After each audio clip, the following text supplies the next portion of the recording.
EDP control. EDP controls को हम लोग दो पार्ट में डिवाइड कर सकते हैं, एक जनरल ईडीपी कंट्रोल्स और सेकंड ईडीपी एप्लीकेशंस कंट्रोल। जो अभी हमने 3 कंट्रोल के बारे में डिस्कस किया था लास्ट क्वेश्चन में कि control over input units, control over processing, control over output, बस वो जनरली ईडीपी एप्लीकेशन, क्योंकि 3 पार्ट में जो हम लोग डिवाइड करते हैं वो एप्लीकेशन कंट्रोल हो गए। ओके, सो वो 3 पॉइंट्स हमने ऑलरेडी डिस्कस किए, but now we discuss general EDP control. General EDP control में यहाँ पर अलग अलग पॉइंट्स बताए कि सबसे पहले कंट्रोल ओवर ऑर्गेनाइजेशन।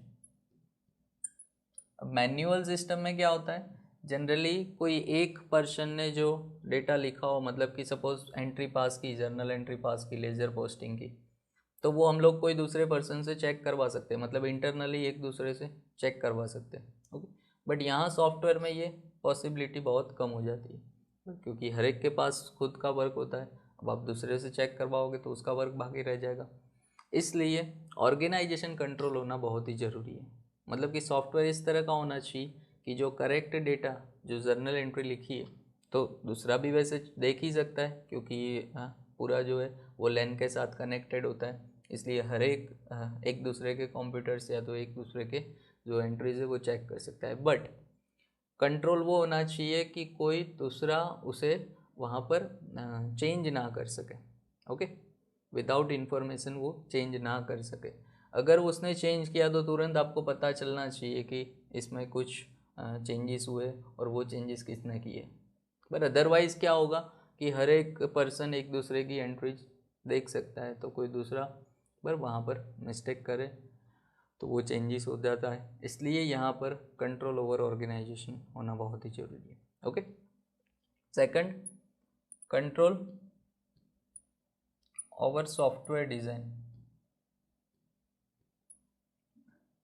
जो आपने सॉफ्टवेयर तैयार करना किया हुआ है, पर सॉफ्टवेयर जो तैयार किया हुआ है अकाउंट लिखने के लिए, वो सॉफ्टवेयर में अगर कोई चेंजेस करने हो या तो कोई न्यू सॉफ्टवेयर लाना हो, तो वो सॉफ्टवेयर कोई अनऑथोराइज पर्सन नहीं ला सकता।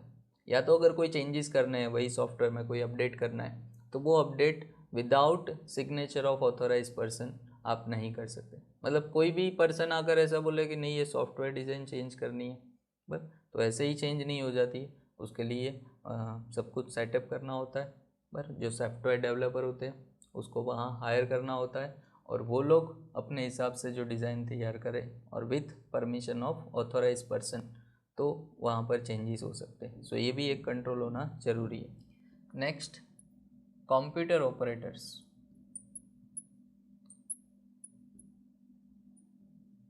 अब यहाँ पूरा वर्क कंप्यूटर पे हो रहा है, टेक्नोलॉजी यूज़ करनी है, तो कंप्यूटर ऑपरेटर्स भी आपके पास होने ज़रूरी है। जितने भी आपने उसका टाइम टेबल पूरा फ्रेम करना है, पर उस हिसाब से कंप्यूटर ऑपरेटर को वहाँ पर आपको उसकी जो भी शिफ्ट है उस शिफ्ट के हिसाब से आपको बुलाना होगा। पर सपोज़ कंपनी में 8 आवर्स की 3 शिफ्ट है, सो हर एक शिफ्ट में मिनिमम 2 ऑपरेटर्स होने चाहिए। पर जो आईटी का नॉलेज हो जिस पर्सन के पास, वो सारे कंप्यूटर ऑपरेटर बन सकते। ओके, इन शॉर्ट, अगर सॉफ्टवेयर में कुछ भी प्रॉब्लम हो, कोई ट्रांजेक्शन लिख रहा है, अगर कोई सॉफ्टवेयर में एरर आई या तो कोई भी मिस्टेक हुई, तो उसे रेक्टिफाई करने के लिए, उसे चेंज करने के लिए आपके पास ऑपरेटर्स होने ज़रूरी है। ओके, सो कंप्यूटर ऑपरेटर्स भी यहाँ पर होने चाहिए। Fourth, error routine. वो ऑब्वियस है कि जब आप डेटा इंसर्ट करते हो, डेटा इंसर्ट करने के टाइम भी कई बार मिस्टेक हो जाती है। अब मिस्टेक डेटा इंसर्ट करने के टाइम हो गई तो ऑब्वियस है उसकी प्रोसेसिंग रॉन्ग होगी और आउटपुट भी रॉन्ग मिलेगा। तो ऐसी एरर को रेक्टिफाई करना होगा, क्योंकि आप गलत अकाउंट तो शो नहीं कर सकते, गलत आउटपुट नहीं ला सकते, तो ऐसी एरर हम लोग रेक्टिफाई करेंगे। और वो रेक्टिफिकेशन के टाइम जो भी सुपरवाइज़र है या तो जो भी ऑथोराइज पर्सन है, उसकी एक स्मॉल सिग्नेचर वहाँ पर बाजू में करनी होगी, ताकि पता चले कि ये एरर को रेक्टिफाई किया गया है। ओके, सो इसलिए वो एक रूटीन है, पर कि एरर को रेक्टिफाई करने के लिए साइड में हम लोग एक स्मॉल सिग्नेचर करते हैं जो सुपरवाइज़र है, ताकि पता चल जाए। ओके, और कंप्यूटर में हो तो उसके लिए डिजिटल सिग्नेचर भी यूज़ की जाती है। पर या तो फिर आफ्टर आउटपुट अगर वो एरर पता चली तो हम लोग प्रिंट आउट लेकर भी उसमें एरर रेक्टिफिकेशन कर सकते हैं। ओके, सो ये error routine. Next, control over stationery. जो स्टेशनरी यूज़ होती है उस स्टेशनरी पे भी कंट्रोल होना ज़रूरी है, पर वेस्ट ना हो जो भी स्टेशनरी आप यूज़ करते हो। कई बार ऐसा होता है कि कुछ हमें ज़रूरत नहीं है फिर भी प्रिंट निकलती रहती।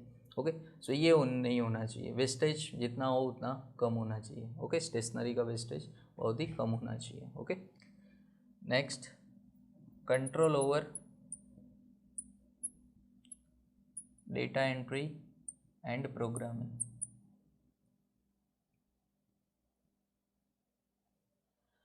मतलब जो डेटा एंट्री ऑपरेटर है उसने जो भी एंट्री की वो करेक्ट होनी चाहिए, पर वो तो उसे ध्यान रखना है। पर आगे जो उस पर फंक्शन करने हैं, मतलब जो एंट्री आगे प्रोवाइड करनी है, पर क्योंकि डेटा एंट्री ऑपरेटर अलग होते हैं, उसको फिर अकाउंटेंट को प्रोवाइड किया जाता है, अकाउंटेंट उस पर वर्क करते हैं आगे। तो जो भी आगे डेटा एंट्री प्रोवाइड कर रहे हैं वो एंट्री में कोई चेंजेस ना हो जाए उसका ध्यान रखना बहुत ही ज़रूरी है। ओके, सो एंट्री उसकी जो पूरी सिस्टम है, प्रोग्रामिंग है, उस पर कंट्रोल होना ज़रूरी है। Okay, next, control over data file. जो फाइल्स तैयार की गई है एंट्री के बेस पे वो सारी फाइल सेफ होनी चाहिए, पर प्रोटेक्शन के साथ उसे आगे फॉरवर्ड करनी है। पर इसलिए उसमें पासवर्ड या वो हम लोग यूज़ कर सकते हैं। ओके, ताकि जिसको पासवर्ड पता है वही वो फाइल को ओपन कर सके, वरना सभी फाइल ओपन कर सकते हैं। अगर कई बार वो डिलीट हो गया तो वो आपका पूरा डेटा चला जाएगा। ओके, तो इसलिए डेटा फाइल्स पे भी कंट्रोल होना ज़रूरी है कि उस पर भी प्रोटेक्शन रखना है, सेफ्टी रखनी है। Next, hardware control. जो भी हार्डवेयर है कंप्यूटर के वो सारे हार्डवेयर कंट्रोल में होने चाहिए, मतलब कि उसके अंदर कोई ख़राबी नहीं होनी चाहिए हार्डवेयर में। पर अगर कुछ उसमें प्रॉब्लम है तो आप उसे तुरंत ही चेंज करो, पर या तो हार्डवेयर कोई नया लाओ या तो उसे फिर अपडेट करो।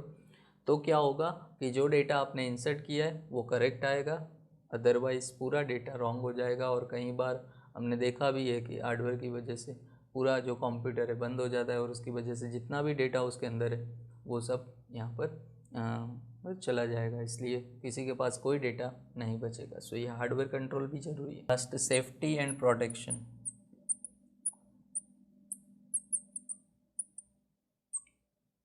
सेफ्टी एंड प्रोटेक्शन, जितना भी डेटा आपने इंसर्ट किया है वो सब सेफ होना चाहिए।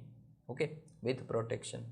तो इसलिए उसको पासवर्ड में रख सकते हैं आप, पर या तो फिर जो भी डेटा एक बार पूरा तैयार हो गया, फाइनल अकाउंट्स तैयार हो गए, वो डेटा को हम लोग कोई हार्ड ड्राइव में, पर यानी कि हार्ड डिस्क में या तो फिर पेन ड्राइव में उसे कहीं पर लॉकर में या उसमें स्टोर करके रख सकते हैं, ताकि वो डेटा सपोज़ कंप्यूटर बंद हो गया फिर भी वो डेटा हमारे पास दूसरी कॉपी उसकी अवेलेबल है।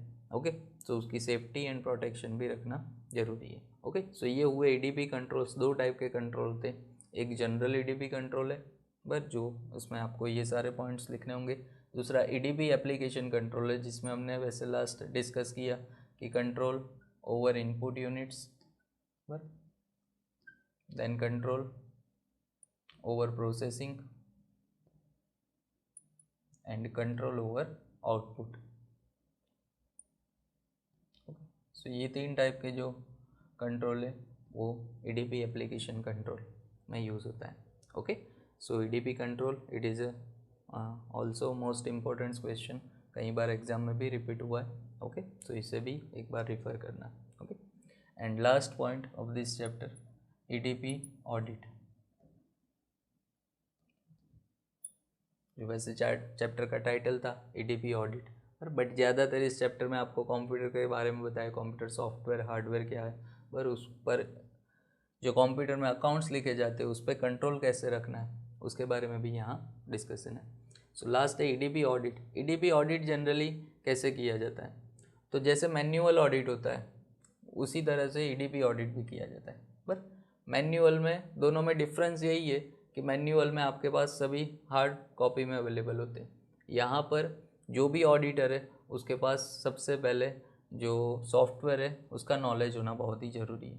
पर जो सॉफ्टवेयर में लिखा गया है तो सबसे पहले जो ऑडिटर है, ऑडिटर के पास नॉलेज ऑफ सॉफ्टवेयर, या तो जो अकाउंट लिखा गया है वो अकाउंटिंग के बारे में, मतलब वो सॉफ्टवेयर में कहाँ पर ट्रांजैक्शन रिकॉर्ड होते वो सब नॉलेज होना उसके पास ज़रूरी है। ओके, आईटी रिलेटेड नॉलेज भी उसके पास थोड़ा बहुत होना चाहिए, क्योंकि कंप्यूटर ऑपरेट करना आना चाहिए और वो सब नॉलेज उसके पास होना चाहिए। ओके, सो एक ये चीज़ ज़रूरी है ईडीपी ऑडिट के टाइम।